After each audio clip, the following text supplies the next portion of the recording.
Bienvenue, voici les dernières news de la finance africaine. Plus de 3 semaines après son retour au pays, l'ex-président Laurent Gbagbo a entamé son agenda politique samedi 10 juillet par une visite de 48 heures à Henri Konan Bédié, président du Parti démocratique de Côte d'Ivoire, dans son fief à Daoukro, à l'est du pays. CEMAC, la Banque des États de l'Afrique centrale, a décidé de réactiver le comité régional de normalisation financière, tombé en hibernation depuis 10 ans en vue d'assurer un meilleur contrôle et un suivi efficient des établissements d'épargne et de crédit en activité dans les pays de la communauté économique et monétaire de l'Afrique centrale. Au Niger, le pays, à travers sa direction générale du Trésor et de la comptabilité publique, a obtenu le 8 juillet 2021 sur le marché financier de l'Union monétaire ouest-africaine un montant de 66 milliards de francs CFA, environ 99 millions d'euros, au terme de son émission simultanée d'obligations de relance du Trésor de maturité 5 ans, 7 ans et 10 ans, organisée en partenariat avec l'agence Humo à titre basée à Dakar.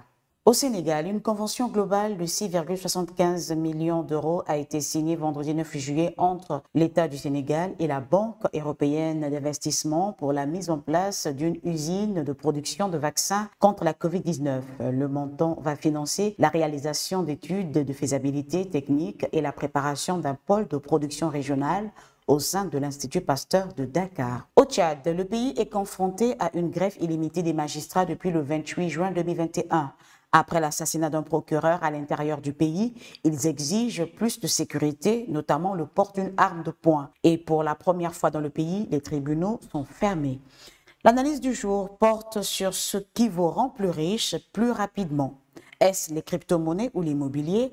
Tous les éléments de réponse sur Financial Afrique. L'entretien du jour avec Suleiman Ning, fondateur et CEO Assuraf, qui a conçu une application mobile de service d'assurance. Dans cet entretien accordé à Financial Afrique, dans les locaux d'Assuraf, l'ingénieur revient sur son parcours et sur la particularité de la start-up qu'il a fondée depuis environ 3 ans. Place à présent à l'agenda. La 4e édition du Forum des investissements au Bénin va se tenir du 26 au 27 août 2021. Le 28e sommet officiel Afrique-France se tiendra du 7 au 9 octobre 2021 à Montpellier. Voilà, c'est tout pour les dernières news de la finance africaine. Restez connectés, l'information continue sur financialafrique.com.